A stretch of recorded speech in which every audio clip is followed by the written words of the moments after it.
اب یہ ہے نگاہ نبوت کی تاثیر۔ حضور پھر کیا حکم ہے؟ کہا اپنی جان کی بات کر۔ آقا ایک لمحہ دہن اقدس رسول سے لفظ نکلے، تاثیر عمر کے سینے میں ظاہر ہوئی، عرض کی آقا تاخیر نہیں کروں گا۔ اسی لمحے عمر کے دل نے فیصلہ کیا ہے آج کے بعد اللہ کے حبیب عمر کو اپنی جان سے بھی زیادہ پیارے ہیں۔ دین اسلام کے اندر علم مومن کے لیے کرائیٹیریا کا درجہ رکھتا ہے۔ کچھ لوگ انکار کرتے ہیں، کہتے ہیں جی یہ بڑھا دیتے ہیں۔ بھئی بڑھاتے نہیں ہیں، آپ کی نظر کمزور ہے۔ کسی آدمی کی نظر کمزور ہوگی 80 سال 70 سال کی عمر میں، تو اسے کہو بابا جی وہ گیٹ پہ کیا ہے، وہ کہ کبوتر میں نظر نہیں آتا۔ اب اس کا مطلب یہ تو نہیں نا جو اسے نظر نہیں آ رہا وہ ہو بھی نہ۔ بھئی آپ کی نظر کمزور ہے۔ جو لوگ انکار کرتے ہیں ان کی اپنی بینائی کمزور ہے، اور جن کو اللہ رب العالمین نے نور کی آنکھیں عطا کر رکھی ہیں انہوں نے حقیقت بیان کی۔ کہا جہاں جہاں رب العالمین کی خدائی ہے وہاں وہاں میرے آقا کی مصطفیٰ ہے۔ اگر آج 40 سال کی عمر میں بھی آپ کو قرآن سیدھا نہیں پڑھنا آتا، اس بات کی دلیل ہے کہ آپ نے 40 سال غفلت میں گزارے ہیں۔ آیا تھا تو دنیا میں لپٹا ہوا تھا، جائے تو اللہ کی رحمت سے معطر ہو کر جائے یہاں سے۔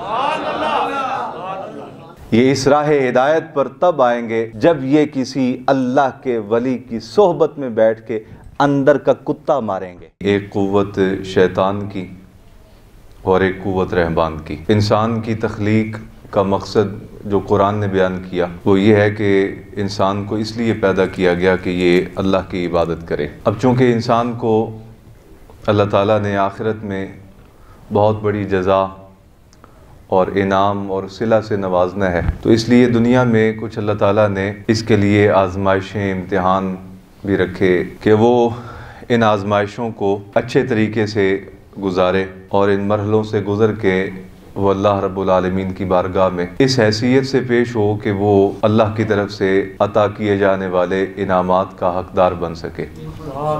شیطان بھی اللہ کی مخلوق ہے، جنت بھی اللہ کی مخلوق ہے، جہنم بھی اللہ کی ہی مخلوق ہے، انسان بھی اللہ ہی کی مخلوق ہے۔ عجیب بات ہے، اللہ کی ایک مخلوق اللہ کی دوسری مخلوق کو اللہ سے دور کرتی ہے۔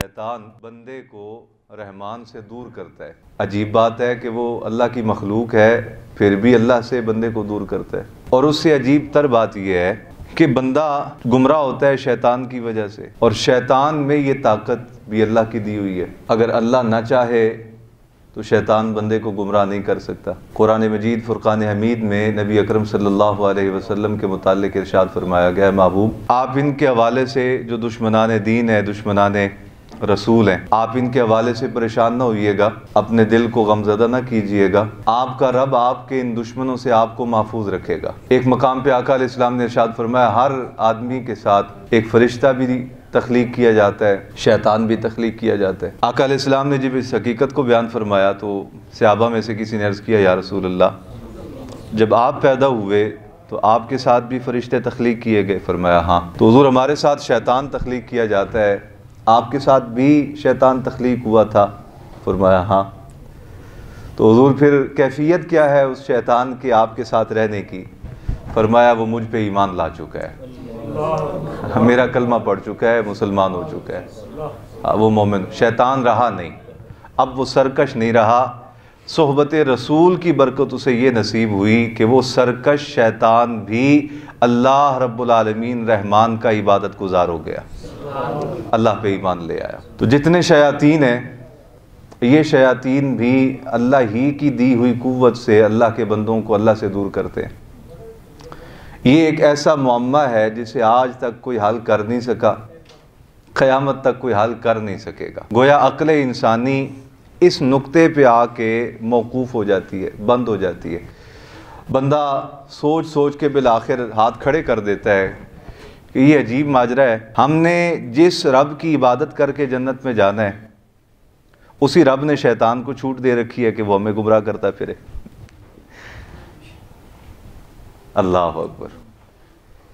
یہاں اس مقام پہ آ کے علم کے باب سارے بند ہو جاتے ہیں، کتابیں بند ہو جاتی ہیں، عقلیں، شعور، سارے دروازے بند ہو جاتے ہیں۔ ایک مقام ہے نا، ایک سوچ کا زاویہ ہے کہ مجھے جس نے گمراہ کرنا ہے وہ شیطان ہے، اور شیطان کی اپنی اتنی اوقات نہیں کہ مجھے گمراہ کر سکے، وہ کسی کی دی ہوئی قوت سے مجھے گمراہ کرتا ہے۔ یہ وہ مقام ہے میرے عزیزو جس مقام پہ آ کے عقل انسانی موقوف ہو جاتی ہے، بند ہو جاتی ہے۔ علم کے باب سارے بند ہو جاتے ہیں۔ اس مقام پہ اگر کوئی چیز سہارا بنتی ہے نا انسان کے لیے تو وہ اللہ کی محبت ہے، اللہ کا عشق ہے۔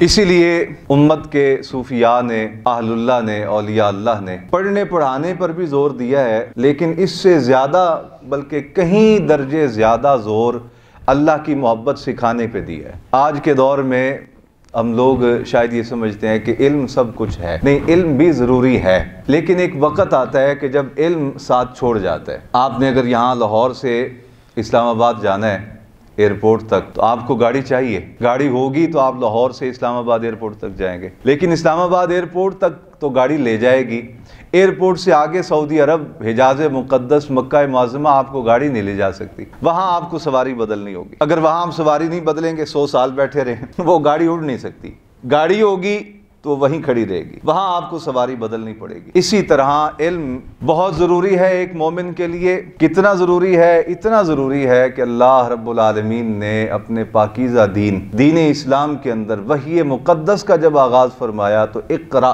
بسم ربک الذی خلق، پڑھیے اپنے رب کے نام سے۔ اس سے آپ اندازہ لگائیں کہ دین اسلام میں علم کی کتنی قدر و منزلت ہے، کتنی اہمیت ہے، کتنا علم ضروری ہے، اور جو بندہ علم سے بے بہرا ہے، علم سے خالی ہے، وہ کس قدر محروم ہے، اس سے آپ اندازہ لگا لیں۔ علم کی قدر و قیمت ہے، لیکن ایک مقام مومن کی زندگی میں وہ آ جاتا ہے جس مقام پہ جا کے علم کا دروازہ بند ہو جاتا ہے، علم کا سفر مکمل ہو جاتا ہے۔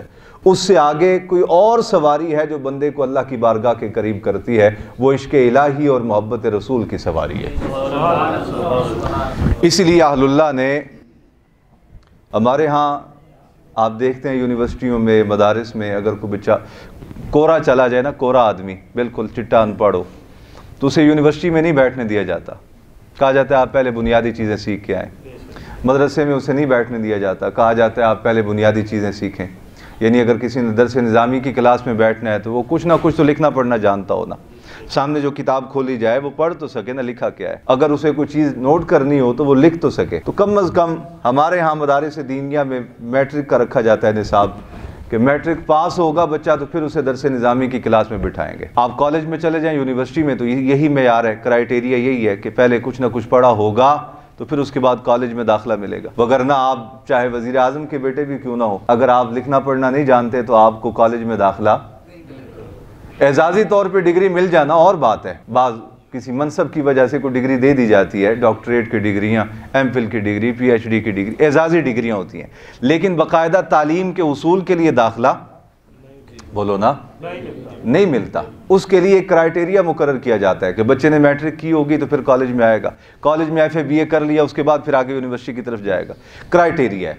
تو دین اسلام کے اندر علم مومن کے لیے کرائیٹیریا کا درجہ رکھتا ہے۔ علم ہوگا تو ایمان کامل ہوگا، علم پڑھا ہوگا، دیکھو نا، اسی لیے تو دین کا آغاز، وحی الہی کا آغاز کہاں سے ہوا؟ اقرا، سورہ علق، اقرا بسم ربک الذی خلق۔ تو گویا اسلام کے اندر جاہلیت کی کوئی گنجائش نہیں، مومن جاہل ہوتا نہیں۔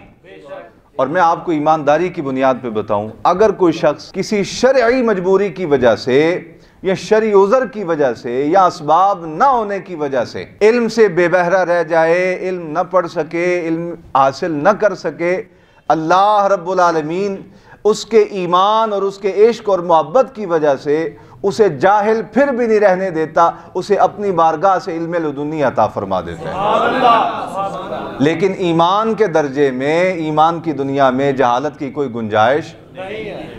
جہاں ایمان ہوگا وہاں علم ہوگا، اس لیے کہ علم کہتے ہیں جاننے کو، تو علم ہوگا تو رب کو جانے گا نا، علم ہوگا تو اللہ کے رسول کو جانے گا۔ اللہ تعالیٰ ایمان کی برکت سے جاہل رہنے نہیں دیتا، لیکن ایک مقام یہ آ جاتا ہے انسانی زندگی میں کہ جہاں جا کے علم کا سفر مکمل ہو جاتا ہے، اس سے آگے محبت رسول اور عشق الہی کا سفر ہوتا ہے۔ اسی لیے سید عالم صلی اللہ علیہ وسلم کو اللہ رب العالمین نے، حضور تو پیدائشی نبی تھے، میرے آقا و مولا صلی اللہ علیہ وسلم، بھئی حضرت عیسیٰ علیہ نبینا و علیہ السلام جو مقتدی ہیں، 3 دن کی عمر مبارک میں اماں جان کی گود میں بولتے ہیں انی عبد اللہ آتانی الکتاب وجعلنی نبیا، اے میری ماں پہ تہمتیں لگانے والو، اے میری ماں پہ انگشت تان دراز کرنے والو، سنو میں اللہ کا بندہ خاص ہوں۔ آتانی الکتاب، 3 دن کی عمر مبارک ہے جناب عیسیٰ روح اللہ کی، اماں جان کی گود میں حضرت مریم کی، اور فصیح و بلیغ کلام فرما رہے ہیں، اور اس کو اللہ پھر قرآن مجید کتاب اللہ میں ذکر بھی فرما رہا ہے۔ لوگوں نے کہا اے مریم آپ کے پاس یہ بچہ کہاں سے آیا ہے؟ آپ کی تو ابھی شادی نہیں ہوئی، آپ کا تو ابھی نکاح نہیں ہوا، بن باپ کے یہ بیٹا آپ کی گود میں کہاں سے آ گیا؟ آپ کی کردار پہ انگلیاں اٹھائیں لوگوں نے۔ تو حضرت عیسیٰ اپنی اماں جان کے دفاع میں بول پڑے۔ کتنی عمر میں؟ 3 دن کی عمر۔ 3 دن کا بچہ بولتا ہے؟ جواب ہے نہیں بولتا۔ تو یہاں بول رہے ہیں، کہا نہیں پھر یہ عام بچہ نہیں، یہ اللہ کا نبی ہے۔ تو 3 دن کی عمر میں تاریخ انسانی میں کوئی نہیں بولا، لیکن 3 دن کی عمر میں اللہ کا نبی بولا۔ اس کا مطلب یہ ہے کہ جو نبی ہوتا ہے وہ بے اختیار نہیں ہوتا۔ اگر نبی ہوگا تو با اختیار ہوگا، اگر بے اختیار ہے تو نبی، یہ نبی کی شان کی نفی ہے کہ وہ نبی بھی ہو اور بے اختیار بھی ہو۔ تو جو مقتدی ہیں وہ 3 دن کی عمر مبارک میں بول رہے ہیں، اور صرف آواز ہی نہیں نکال رہے بلکہ اپنی ماں کے کردار کی گواہی پیش کر رہے ہیں، اپنی ماں کے کردار کی صفائی پیش کر رہے ہیں، اور اتنا فصیح و بلیغ کلام کر رہے ہیں کہ اس زمانے کے ادیب لوگ بھی اپنی انگلیاں اپنے منہ میں دبا کے بیٹھ گئے۔ ہے بچہ بولنے لگ گیا، اور عام کلام بھی نہیں کرتا، فصیح و بلیغ کلام کرتا ہے، اور یابا گوئی بھی نہیں کر رہا، حقیقت بیان کر رہا ہے۔ تو بابا اگر مقتدی پیچھے نماز پڑھنے والا معراج کی رات اتنا با اختیار ہے اور پیدائشی نبی ہے، تو کس طرح یہ تصور کیا جا سکتا ہے کہ جو امام الانبیاء ہے وہ بچپن سے نبی نہ ہو؟ سید عالم صلی اللہ علیہ وسلم پیدائشی نبی، بلکہ حضور نے ارشاد، اللہ اکبر، حضرت جابر بن عبداللہ رضی اللہ تعالیٰ عنہ نے پوچھا یا رسول اللہ آپ اپنے بعد قیامت تک آنے والے زمانے کی بھی خبریں ارشاد فرماتے ہیں، اور اپنے ظاہری زمانہ حیات سے لے کے پیچھے حضرت آدم علیہ نبینا علیہ السلام کی ظاہری حیات تک، بلکہ آدم علیہ السلام کی تخلیق سے بھی پہلے کی آپ خبریں ارشاد فرماتے ہیں، اپنی حقیقت بھی بیان فرما دیں، اپنے بارے میں بھی کچھ راز کھولیں، اپنے بارے میں بھی کچھ پردہ اٹھائیں۔ آپ کب سے نبی ہیں؟ فرمایا جابر میں اس وقت سے نبی ہوں جس وقت ابھی حضرت آدم علیہ نبینا علیہ السلام کا جسم مبارک مٹی اور پانی کے درمیان گوندا جا رہا تھا۔ کہا ابھی وہ گوندنے کا آغاز بھی نہیں ہوا تھا، اے جابر تیرے آقا و مولا اس وقت بھی نبی تھے۔ ظاہری طور پہ تو پیدائش آج سے 1500 سال پہلے ہوئی نا، لیکن سید عالم فرماتے ہیں اس وقت جب ابھی انسانیت کا آغاز بھی نہیں ہوا، پہلے انسان ہے حضرت آدم، اور پھر ڈائریکٹ دنیا میں نہیں آئے، وہ جنت میں رہے، کتنا عرصہ رہے رب جانتا ہے، رب کے حبیب جانتے ہیں۔ پھر اللہ کی حکمت اور مشیت کے مطابق وہ زمین پہ تشریف لائے، ان کی زوجہ حضرت حوا، اماں حوا، وہ بھی زمین پہ تشریف لائیں، پھر ایک انسانیت کا آغاز ہوا، پھر آگے ان کی 300 سال تک وہ مرد اور عورت جناب آدم اور ان کی زوجہ فراق رہا ان کا۔ پھر اللہ رب العالمین نے سید عالم صلی اللہ علیہ وسلم کے نام پاک کی برکت اور وسیلے سے ان کی توبہ قبول فرمائی، اور پھر ملاپ ہوا، پھر وہاں سے نسل انسانی کا آغاز ہوا، اور آقا علیہ السلام پیدا ہو رہے ہیں، 1000 صدیاں بیت گئیں، 1500 سال پہلے میرے آقا کی ولادت ہوئی۔ تو حضور فرماتے ہیں جس زمانے میں ابھی جس وقت حضرت آدم ابھی مٹی اور پانی کے درمیان گوندے جا رہے تھے، میں اس وقت بھی نبی تھا۔ اب میرے آقا مولا صلی اللہ علیہ وسلم پیدائشی نبی ہیں، بلکہ جب کچھ نہیں تھا اس وقت بھی میرے آقا نبی تھے۔ اس لیے تو ہمارے بزرگوں نے، اولیاء اللہ نے یہ نتیجہ نکالا اپنے ایمان کی فہم و فراست کی بنیاد پہ، فرمایا جہاں جہاں رب کی خدائی ہے وہاں وہاں تک مصطفیٰ کی مصطفیٰ ہے۔ یہ جذباتی جملہ نہیں، یہ حقیقت ہے۔ کچھ لوگ انکار کرتے ہیں، کہتے ہیں جی یہ بڑھا دیتے ہیں، بھئی بڑھاتے نہیں ہیں، آپ کی نظر کمزور ہے۔ کسی آدمی کی نظر کمزور ہوگی 80 سال 70 سال کی عمر میں، تو اسے کہو بابا جی وہ گیٹ پہ کیا ہے، وہ کہ کبوتر میں نظر نہیں آتا، تو اب اس کا مطلب یہ تو نہیں نا جو اسے نظر نہیں آ رہا وہ ہو بھی نہ، بھئی آپ کی نظر کمزور ہے۔ جو لوگ انکار کرتے ہیں ان کی اپنی بینائی کمزور ہے، اور جن کو اللہ رب العالمین نے نور کی آنکھیں عطا کر رکھی ہیں انہوں نے یہ حقیقت بیان کی، کہا جہاں جہاں رب العالمین کی خدائی ہے وہاں وہاں میرے آقا کی مصطفیٰ ہے۔ اب حضور پیدائشی نبی ہیں، اس کے باوجود سید عالم صلی اللہ علیہ وسلم پیدا ہوئے تو علامات اور اشارات اور معجزات کا ظہور ولادت مصطفیٰ سے پہلے ہی ہونے لگ گیا، لیکن اعلان نبوت کی اجازت نہ ملی۔ سید عالم صلی اللہ علیہ وسلم کی ولادت ہوئی، پھر حضور نے 40 سال عمر مبارک اسی اپنی قوم میں گزاری۔ جب 40 سال مکمل ہو گئے، حضور ریاضت کرتے رہے، عبادت کرتے رہے، اپنے رب سے ملاقات اور اپنے رب کی محبت میں وقت گزارتے رہے۔ 40 سال کی عمر مبارک ہو گئی تو اعلان نبوت کا حکم آیا، اور جب اعلان نبوت کا حکم آیا تو پہلی وحی جو نازل ہوئی اس کا آغاز علم سے ہوا۔ اقرأ بسم ربک الذی خلق۔ اس لیے میں اس بات پہ زور دے رہا ہوں کہ دین اسلام کے اندر ایمان کی دنیا میں، اسلام کی دنیا میں جاہلیت کی کوئی گنجائش نہیں، اس لیے کہ ہمارے دین کا آغاز ہی پڑھو سے ہوتا ہے۔ اقرأ، پڑھو، کس کے نام سے؟ بسم ربک الذی خلق، اپنے رب کے نام سے۔ وہ مسلمان بہت محروم ہے جو علم کی دولت سے محروم ہے، وہ مسلمان، وہ کلمہ گو بہت بد نصیب ہے جو علم کی دولت سے محروم ہے۔ ہمارے پاس لوگ ایسے آتے ہیں، جب ان کو کوئی چیز بتائی جاتی ہے پڑھنے کے لیے، واللہ یقین جانے ایک آیت قرآنیہ سیدھی نہیں پڑھ پاتے۔ آپ ناراض نہ ہونا، لیکن یہ حقیقت ہے، آپ بہت ہی بدقسمت لوگوں میں آپ شامل ہیں اگر آپ سے قرآن کی ایک آیت نہیں پڑھی جاتی، اگر آپ سے اللہ رب العالمین کا کلام بھی تلاوت نہیں کیا جاتا تو آپ بد نصیبوں میں ہیں۔ اور اللہ نے آپ کے مقدر میں نہیں رکھا کہ ساری زندگی آپ نے بد نصیبوں میں رہنا ہے، اللہ نے آپ کے ذمے کوشش رکھی ہے، آپ کوشش کر کے اپنے آپ کو خوش نصیبوں میں لا سکتے ہیں۔ اگر آپ نہ لائیں اور ساری زندگی یوں ہی گزار دیں تو آپ بد نصیب ہیں۔ آپ جب پیدا ہوئے تھے اللہ نے آپ کو بولنا نہیں سکھایا، وقت گزرتا گیا آپ سنتے گئے، صلاحیت تھی آپ کے اندر، استعداد تھی آپ کے اندر، طاقت تھی آپ کے اندر، وقت گزرتا گیا جوں جوں آپ کی قوت بڑھتی گئی، آپ کے اندر قوت گویائی بھی بڑھتی گئی۔ کہتے ہیں کہ بولنا وہی سیکھ سکتا ہے جس کی سماعت ٹھیک ہو۔ جس بچے کی سماعت بچپن سے خراب ہو وہ بہرا تو ہوتا ہی ہوتا ہے، وہ گونگا بھی رہتا ہے، اس لیے کہ بولنا وہی سیکھتا ہے کہ جو سنتا ہے۔ اب آج 25 سال 30 سال 40 سال کی عمر میں بھی اگر آپ کو اللہ کا قرآن پڑھنا نہیں آتا، اس کا مطلب یہ ہے کہ آپ نے پچھلے 40 سال ایسے لوگوں کی مجلس اختیار ہی نہیں کی کہ جب وہ بولیں تو اللہ کا قرآن ان کی زبان سے جاری ہو۔ آپ پتہ نہیں کہاں زندگی گزارتے رہے۔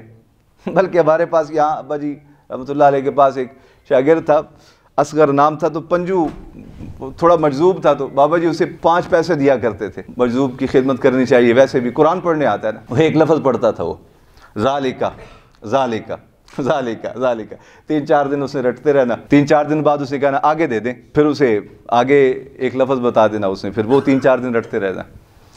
یہ سلسلہ اس کا رہا۔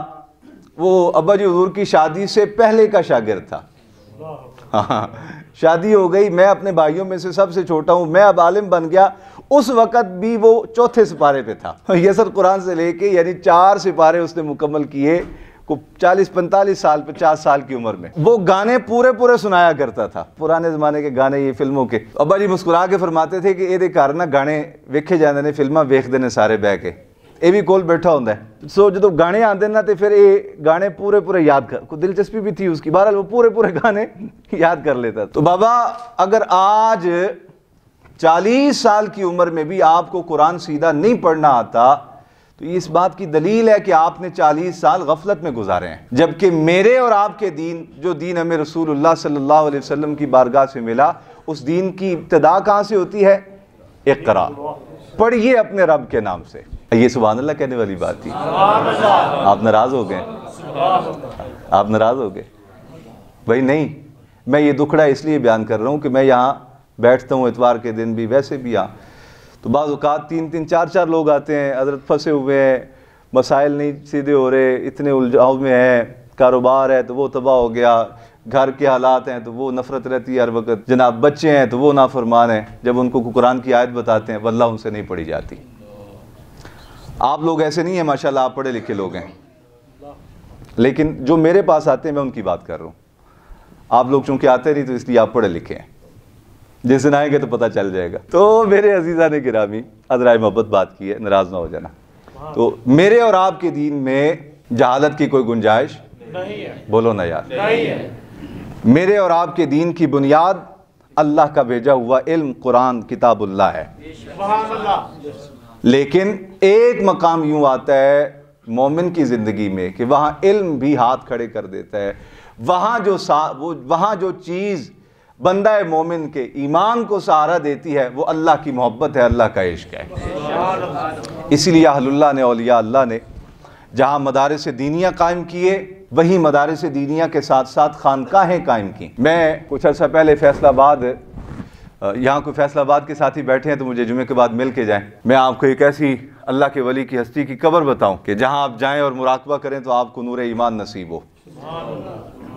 میں ان کے مزار مبارک پہ گیا فیصل آباد، آج بھی ان کی خانقاہ پہ نیچے حجرے بنے ہوئے ہیں جہاں صرف ایک بندے کے بیٹھنے کی گنجائش ہے۔ وہاں انسان بیٹھتا ہے، مراقبہ کرتا ہے، وہاں روزہ رکھتا ہے، وہاں وہ نوافل، بس اتنی سی جگہ ہے جہاں وہ کٹھا ہو کے اگر لیٹنا چاہے تو تھوڑا سا کٹھا ہو کے لیٹ جائے، بقیہ نماز پڑھی جاتی ہے وہاں۔ یہ چلہ گاہیں اولیاء اللہ اپنی خانقاہوں میں قائم کرتے تھے کہ ہمارے پاس جو آیا ہے وہ 4 دن وہاں رہے، 40 دن وہاں رہے، تو وہ تنہائی میں بیٹھ کے اپنے رب کو یاد کرے، تاکہ جب یہاں سے نکلے تو ایسا نہ ہو جیسے آیا تھا تو دنیا میں لپٹا ہوا تھا، جائے تو اللہ کی رحمت سے معطر ہو کر جائے یہاں سے۔ اب تو ہمارے ہاں خانقاہوں میں بھی رسمیں رہ گئی ہیں نا، بلکہ اب تو بیماری چل پڑی ہے، ہر دوسرے آدمی کو پیر بننے کا شوق ہے۔ اور میں کئی بار ہنستا ہوں، میں کہتا ہوں مولوی بیچارے اتنے ذہنی طور پہ پریشان ہیں پیسوں کے حوالے سے، وہ کہتے ہیں بھئی کسی طریقے نال پیر بن جائیے، اس لیے کہ وہ سوچتا ہے مولوی بیچارہ کہ یار میں گھنٹہ تقریر کیتی ہے تے مینوں ملیا 5000 سارا، تے پیر صاحب آ کے بہ گئے نے تے پیراں نوں نظرانے ہونے لگ پے نے جناب۔ وہ کہندا ہویا اے مولوی تے 8 سال 10 سال 14 سال لا کے میں برباد ہی کیتا ہے، اے پیر بننا چاہیے سی۔ اچھا ہن وہ پیر بیچارہ سوچدا ہے، کہندا یار میں کوئی جناں لا آن ڈیا ہے، کوئی بھوتاں لا آن ڈیا ہے، کوئی نظر بد لے کے آن ڈیا ہے، کوئی جادو لے کے آن ڈیا ہے، ساریاں دیاں بلاواں لا لا کے میں اپنے گل پائی جان ڈیا، انہاں دی وجہ تو یعنی آن والیاں دی وجہ تو میرے بچے بیمار نے، میرے گھر دا سکون تباہ ہو گیا، میری زندگی پریشانیاں دے وچ گزر رہی ہے، انہاں دے دکھڑے میں اپنے گل پائے نے۔ اے مولوی نہ تو کے ہوندا ہے، جبہ شبہ پایا، پگڑی پائی، آ کے سٹیج تے گرس دے برس دے، پیسے کٹھے کردا ہے، ویلا کٹھیاں کیتیاں تے ہو گئے۔ اب یہ درمیان میں ایک پردہ ہے، یہ ایک پردہ ہے جس نے دونوں طبقوں کو اندھا کر رکھا ہے۔ وہ مولوی بیچارے اسد کے مارے اور ہرس کے مارے کہتے ہیں سارا کچھ پیر کٹھے کر کے لے گئے جی، اور ادھر پیر بیٹھے سوچتے ہیں بیچارے اسی تے جناب سارے نہیں بلاواں اپنے گل پا بیٹھے ہیں، بھائی جس نے دم کیتا اس نے جن سن، ہن او دے جن تے پیر دے مگر پہ گئے نا جی، او تے دم کروا کے پتہ نہیں اس نے ہاتھ بھی چومنا ہے نہیں چومنا، نذرانے بھی 10 روپیے اس نے دینے نے کہ نہیں دینے، تے ایویں جناب چھالا ماردا ہو گیا۔ او نال جو کچھ بلاواں لے کے آیا سی نا ساریاں پیر دے متھے لا گیا۔ یہ حقیقت ہے۔ کوئی نظر بد لے کے آیا تھا، مر رہا تھا، اس نظر بد کی وجہ سے کاروبار تباہ ہو چکا تھا، تعلقات بگڑ چکے تھے، اس کی جناب صحت بگڑ چکی تھی، وہ آیا دم کروایا، ساری بلا اتار کے پیرا نے متھے پا کے تے آپ غائب ہو گیا۔ ہن اے بیچارے حسد دے مارے دوویں طبقے، مولوی بھی تے پیر بھی، او کہندے نے اوے سانو کو پیر بنا دیو، خدا دا واسطہ جے سانو پیر بنا دیو، مولوی اسی بھکھے مر گئے سانو کو پیر بنا دیو۔ اچھا او دوسرا طبقہ بیچارہ او کہندے سانو مولوی بنا دیو۔ میں عجیب بات ہے، میں بعض اوقات دل نہیں کرتا بیان کرنے کو۔ ہمارے یہاں قریب میں کوئی ایک صاحب ہیں، ویسے داڑھی شاڑھی ان کو کوئی نہیں رکھنے کی توفیق ہوتی، تو ویسے وہ اپنے وقت کے قلندر بھی ہیں، غوث بھی ہیں، ابدال بھی ہیں۔ ایک دفعہ مینوں ملن آئے تھے، مینوں کہنے لگے حضرت صاحب قسمیں بخدا اننے جتن کری دے اننے جتن کری دے نے، باہر نکلنے لوگ پھر بھی ہاتھ تہاڈے ہی چومدے نے، ساڈے ہاتھ کوئی نہیں چومدا۔ آئے ہائے، میں کہا تو بھی کسی بابے غلام رسول دی 4 سوٹیاں کھادی ہوندی ہیں تے آج لوگ تیرے بھی ہاتھ چومدے، تو بھی کوئی قرآن دے 4 لفظ پڑھے ہوندے تے آج لوگ تیرے بھی۔ اور مولوی آتے ہیں حضرت صاحب سانو پیر بنا دیو، سانو گر سکھا دیو، میں کہو مینوں آپ کچھ نہیں آندا، میں تانوں کی سکھانا ہے۔ تو بہرحال میرے عزیزان گرامی، تو واپس آ جائیے اپنی اصل بات پہ۔ چلو آج تھوڑی سی بات اور بھی کرتے ہیں آپ سے۔ دیکھو میں نے آپ کے سامنے دونوں طبقوں کا گلہ کیا ہے، گلہ کیا کیا ہے، تو لطیفہ سنایا ہے کیونکہ تمہاری طبیعت بوجھل ہونے لگ پئی سی۔ دونوں طبقے، سچی بات آپ کو کہوں، قرآن میرے سامنے ہے، دونوں طبقے راہ راست سے ہٹے ہوئے ہیں۔ وہ صراط مستقیم جسے اللہ کا قرآن اور سید عالم بیان کرتے ہیں، دونوں اس سے ہٹے ہوئے ہیں۔ یہ اس راہ ہدایت پر تب آئیں گے جب یہ کسی اللہ کے ولی کی صحبت میں بیٹھ کے اندر کا کتا ماریں گے۔ یہ جن کے اندر حسد، کینہ، عداوت، بغض، لالچ، طمع، دا روپے تے مرن والے لوگ، یہ جدوں تک اندر دیاں برائیاں نہیں مردیاں ادو تک یہ خود بھی راہ ہدایت و معروم نے تھے. انہاں دی تقریراں نے کسی اور نو کی فائدہ دینا ہے؟ انہاں دی دم تعویذ دھاگے درود نے کسی اور نو کی فائدہ دینا ہے؟ یا آپ معروم نے؟ یہاں ہمارے قریب ایک اللہ کا ولی گزرا ہے, اجرا شاہ مقیم. ایک بڑی خاص بات آپ نے اس حوالے سے ارشاد فرمائی, میں کبھی کبھار بیان کرتا ہوں, آج پھر میرا دل کر رہا ہے سنا دوں آپ کو. کہا دیکھو یہ برائی ہے نا, لالچ ہونا کیا ہے؟ اچھائی ہے کہ برائی؟ بولتے جانا. خام خواہ کسی مسلمان کا اپنے دل میں حسد پال لینا اچھائی ہے کہ برائی؟ کسی کی کامیابی دیکھ کے بغض کا شکار ہو جانا اچھائی ہے کہ برائی؟ اللہ رب العالمین نے کسی کو کمال عطا کر دیا, خام خواہ کی جلن پیدا کر لینا اچھائی ہے کہ برائی؟ یہ ساری برائی ہیں. اور کتا جہاں اس کے اندر بہت ساری اچھی صفات ہیں کہ وہ وفادار ہے, محبت کرنے والا ہے, جان دے دیتا ہے, اپنے مالک کا دروازہ نہیں چھوڑتا, وہاں ایک اس کے اندر برائی ہے, بھونکتا رہتا ہے. اس کا بھونکنا گھر کے سکون کو برباد کر دیتا ہے. وہ کسی ٹائم بھی بولنے لگ جاتا ہے, نہیں خیال کرتا ہے میرے مالکوں کی اس وقت آرام کا ٹائم ہے, بھونکنے لگ جاتا ہے. بلکہ حضرت نصیر الدین نصیر رحمۃ اللہ تعالیٰ علیہ نے کہا 4 غم کتوں کو بھونکنے پر اکساتے رہے, ایک چاند ایک 14ویں کا, اتنا حسین اور اتنا بلند. نہیں سمجھ آئی؟ یہ چاند جب نکلتا ہے نا تو آپ دیکھتے ہیں کتے بھونکنے لگ جاتے ہیں. اذان جب اللہ کا نام پکارا جاتا ہے, مؤذن پکارتے اللہ اکبر اللہ اکبر, اکثر آپ مسجدوں کے باہر دیکھیں گے کتے بھونکنے لگ جائیں گے. تو چاند بھی بلندی پہ ہے, اللہ کا نام بھی بلندی پہ ہے. تو کہا 4 غم کتوں کو بھونکنے پر اکساتے رہے, ایک چاند 14ویں کا, اتنا حسین اتنا بلند. کہا یہ 4 صفتیں ہیں جو اس کتے کو ٹکنے نہیں دیتی, بھونکنے پر اکسا رہے ہیں اسے. یہ غم ہے جو اس کتے کے اندر موجود ہے. تو کتے کی جہاں بہت اچھی صفات ہیں کہ وہ مالک کا وفادار ہوتا ہے, مالک کے در پہ راکھی کرتا ہے, چاہے اسے جوتے بھی مارے جائیں, سوٹیاں بھی, بھوکا بھی رکھا جائے, وہ مالک کا دروازہ چھوڑ کے وہ مالک کے دروازے, بھوکا رہتا ہے, بھوک پیاس برداشت کرتا ہے, مالک کے دروازے پہ رہتا ہے. لیکن اس کے اندر ایک برائی ہے, وہ بھونکنے کے آداب نہیں جانتا کہ میں نے کس ٹائم بھونکنا ہے اور کس ٹائم نہیں. اسی وجہ سے کتا ہے. وگرنہ جتنی اس کے اندر اچھائیاں ہیں, اگر وہ بھونکنے کے آداب سیکھ لے تو بڑا ویلیویبل ہو جائے. صرف بھونکنے کے آداب نہیں جانتا. تو یہاں ایک اللہ کے ولی درویش گزرے,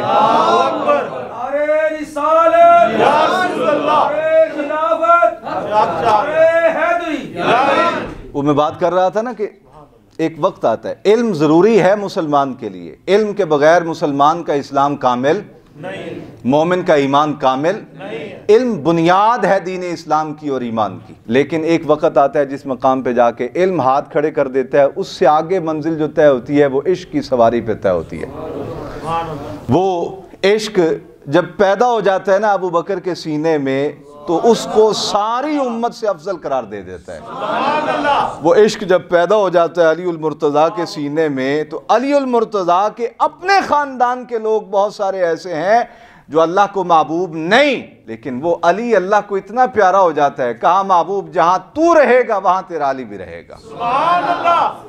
جس کے سینے میں علی کی محبت ہوگی اس کے سینے میں رسول کی محبت ہوگی, جس کے سینے میں رسول کی محبت ہوگی اس کے سینے میں اللہ کی محبت ہوگی. گویا مطلب کیا کہ جس کے سینے میں علی موجود ہے اس کے سینے میں اللہ رب العالمین بھی موجود ہے. جس کے سینے میں علی نہیں اس کے سینے میں اللہ بھی کوئی نہیں. یہ عشق ہوتا ہے جو آگے لے کے بندے کو چلتا ہے اور معراج تک بندے کو پہنچاتا ہے. لیکن یہ عشق اندر کی جو برائیاں ہیں, حسد, کینہ, عداوت, بغض, یہ تباہ کر دیتی ہیں. عشق کا بیج ان چیزوں سے تباہ ہو جاتا ہے. جیسے آپ دیکھتے ہیں نا وہ فصل اگائی جاتی ہے تو اس کے ساتھ ساتھ جڑی بوٹیاں اگاتی ہیں چھوٹی چھوٹی, تو کسان بیچارہ راتوں کی نیند قربان کر کے ان جڑی بوٹیوں کو اکھاڑتا ہے. اگر نہ اکھاڑے تو فصل خراب ہو جائے, تباہ ہو جائے. اسی طرح ایمان کی جو فصل ہے, ایمان کا جو پودا ہے, سینے میں جو حسد, اناد, بغض, لالچ, طمع, شہرت کی خواہش, پیسے کی خواہش, یہ ساری چیزیں انسان کے ایمان کو تباہ کر دیتی. اسی لیے اس عارف نے کہا کتی مرے فقیر دی جڑی چوں چوں نت کرے. کسی کا حسن و جمال دیکھا تو اندروں چوں چوں شروع ہو گئی کہ اے سونا ہے تے میں کیوں نہیں. کسی دے وچ کمال دیکھیا تے اندروں چوں چوں شروع ہو گئی کہ اے دے وچ کمال ہے میرے کول کیوں نہیں. کسی نو فصیح و بلیغ بولدیاں ویکھیا تے سڑن لگ پیا کہ ایدی تقریر لگدی ہے میری کیوں نہیں لگدی. کسے نو اچھی پگ بنیاں ویکھ لیا تے سڑن لگ پیا اینو سجدی ہے مینوں کیوں میں بھی انج دی بننی. کسے مقام تے ویکھیا تے سڑن لگ پیا حسد دا شکار ہو گیا, بغض دا, عناد دا. کہا یہ ساری اندر بیٹھی ہوئی کتیاں ہیں. او کتی مرے فقیر دی جڑی چوں چوں نت کرے, گلیاں ہو جان سنجیاں وچ مرزا یار پھرے. تو میرے عزیزان گرامی, علم کے بغیر اسلام اور ایمان کامل نہیں. یہ گویا آدھا اسلام اور آدھا ایمان علم کے ذریعے مکمل ہوتا ہے, اور اس سے اگلا حصہ جو ہے وہ اللہ اور اللہ کے رسول کی محبت اور عشق کی وجہ سے کامل ہوتا ہے.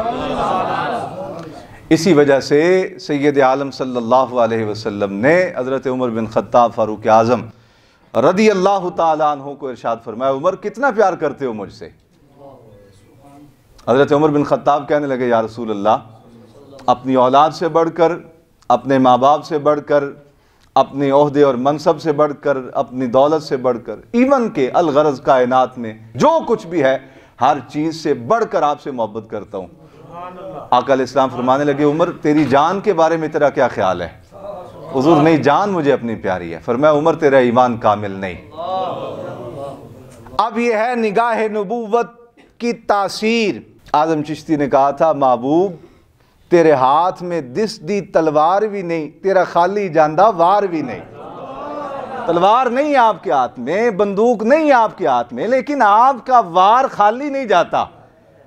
کہا, عمر پھر کوئی بات نہیں بنی ابھی تک تیری. حضور پھر کیا حکم ہے؟ کہا, اپنی جان کی بات کر.